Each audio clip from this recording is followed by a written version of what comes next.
Secret यशाचे आनंदाचे secret colourful आयुष्याचे सिक्रेट नितांत सुंदर जीवनाचे सिक्रेट। मित्र हो, माझं चॅनल जर तुम्हाला आवडलं असेल तर सबस्क्राईब करायला विसरू नका आणि माझ्या लेटेस्ट व्हिडिओच्या अपडेट्ससाठी बेल आयकॉनवरती क्लिक करून माझ्या नवीन व्हिडिओजबद्दल माहिती घेऊ शकता।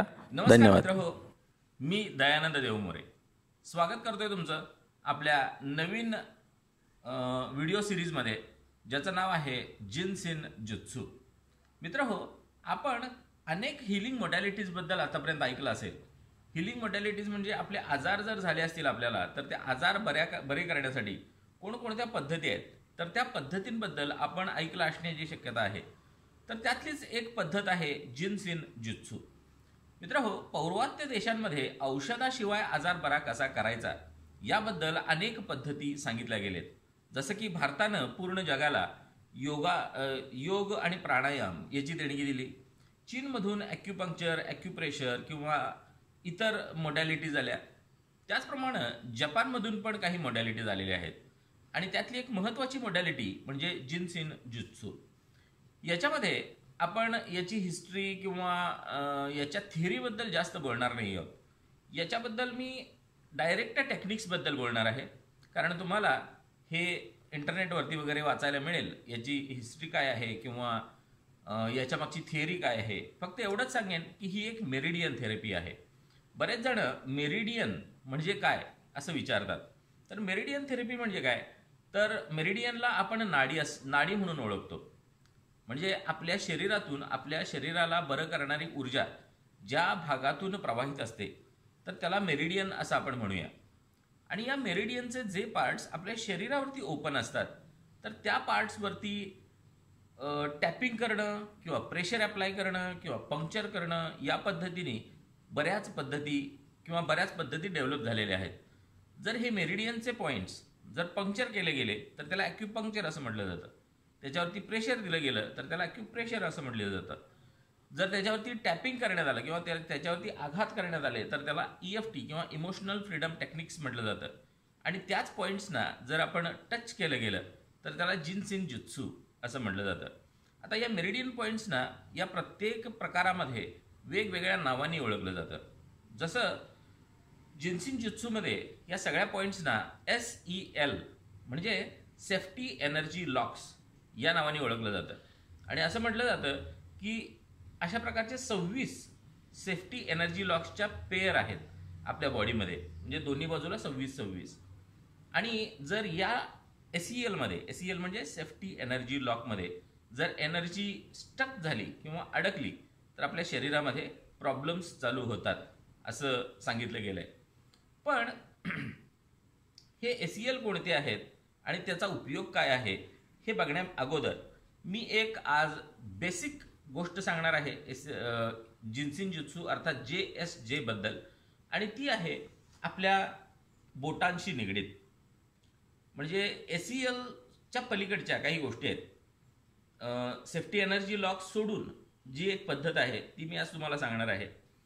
आणि त्याचं जे काही थिअरी आहे ती म्हणजे आपल्या बोटांमध्ये हे लॉक्स पण असतात आणि जर आपण आपल्या बोटांना स्पर्श केला तर ती एनर्जी तिथून प्रवाहित होते असं म्हटलं जातं।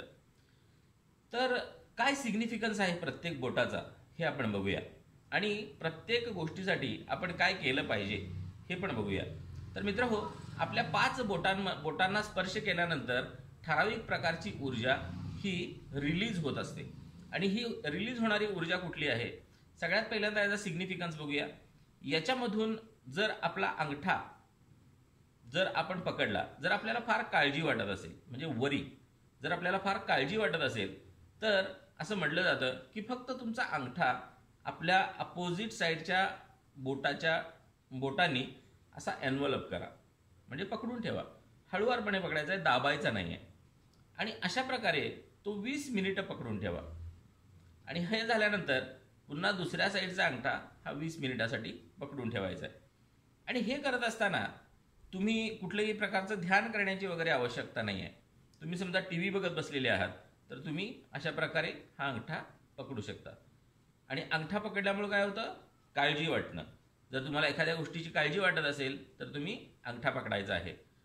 आपल्या शारीरिक व्याधींसाठी नक्की अंगठा कशासाठी पकडला जातो किंवा कुठल्या अवयवांसाठी पकडला जातो हे आपण नंतर बघणार आहोत. पण सध्या आपण मानसिक आजार जो आहे काळजी वाटणं, तर त्याच्यासाठी आपण अंगठा पकडायचा आहे.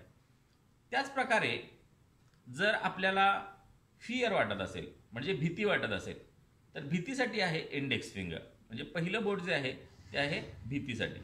जर भीती वाटत असेल तर तुम्ही हे इंडेक्स फिंगर फक्त टच करायचं आहे किंवा अशा प्रकारे पकडायचं आहे. 20 मिनिटानंतर दुसरं इंडेक्स फिंगर आपण पकडायचं आहे. आणि हे करत असताना आपण डीप ब्रिदिंग केलं तर जास्त त्याचा इफेक्ट चांगला मिळतो. आपल्यामध्ये जर भीती वाटत असेल तर भीतीची भावना कमी करण्यासाठी आपण या बोटाचा वापर करायचा आहे. जर आपल्याला अँगर म्हणजे जर राग आला असेल तर मधलं बोट, तर राग आला असेल तर मधलं बोट पकडून ठेवा 20 मिनिटासाठी डीप ब्रिदिंग करत, आणि त्यानंतर 20 मिनिटानंतर दुसरं बोट पकडून ठेवा. ब्रिदिंग करायचं आहे, डीप ब्रिदिंग. त्यानंतर सॅडनेस म्हणजे जर दुःख झालं असेल तर आपण हे बोट पकडायचं आहे.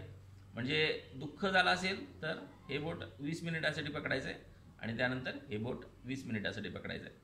आणि हे बोट जर आपल्याला एखादी गोष्ट आपण करायलाच पाहिजे असं काहीतरी कंपल्शन वाटत असेल आणि आपल्याकडून ती अपेक्षा पूर्ण होत नसेल तर आपण हे बोट पकडायचं आहे. आणि याला ट्राईंग टू बी असं म्हटलं जातं. म्हणजे ही जी काही बोटं आहेत ही वेगवेगळ्या गोष्टींसाठी पकडायची आहेत. आणि हे जे हे आहे ते थोडंसं आपल्याला एखादी गोष्ट आपण केलीच पाहिजे असं वाटतं पण ती केली जात नसेल आणि त्यापोटी जर आपल्याला अँझायटी निर्माण झाली असेल तर हे बोट आपण पकडायचं आहे. थोडक्यात सांगतोय, जर आपल्याला काळजी वाटत असेल तर अंगठा, फिअर, अँगर, सॅडनेस आणि हे ट्राईंग टू बी असं म्हटलं जातं. आणि हे जर लक्षात ठेवायचं असेल तर आपण असं लक्षात ठेवू शकतो, वरी FAST फास्ट, वरी FAST वरीसाठी म्हणजे काळजीसाठी अंगठा, F म्हणजे फिअरसाठी हे बोट, अँगरसाठी अँगरसाठी हे बोट, S म्हणजे सॅडनेससाठी हे बोट आणि T म्हणजे ट्राईंग टू बी याच्यासाठी हे बोट. म्हणजे या 5 बोटांचा म्हणजे आता आपल्याला ओव्हरऑल जर काही म्हणजे समजा आपण फ्री आहोत, काही करत नाही, सध्या काम नाही आहे, समजा टी व्ही बघतोय किंवा कम्प्युटर समोर बसलेलो आहोत, तर 1 बाय 1 आपण ही बोटं अशी टच करून सोडून द्यायला हरकत नाही. तिथं एनर्जी जी स्टकअप झालेली असते तर ती एनर्जी फ्री होते आणि त्या प्रकारच्या अवयवांना पण आपण हील करायला लागतो.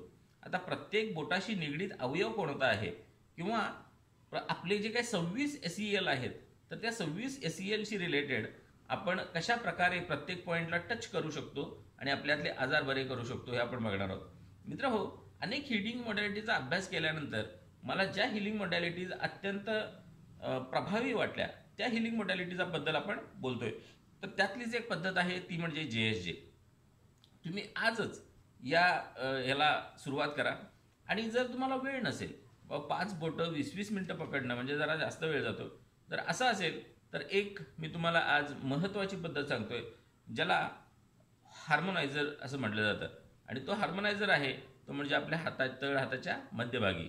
आपण हा तळ हाताच्या मध्यभागी जर आपण अंगठा असा टेकवला तर आपण 5ही बोटांना स्पर्श केल्याचा सगळा परिणाम आपल्याला मिळत असतो.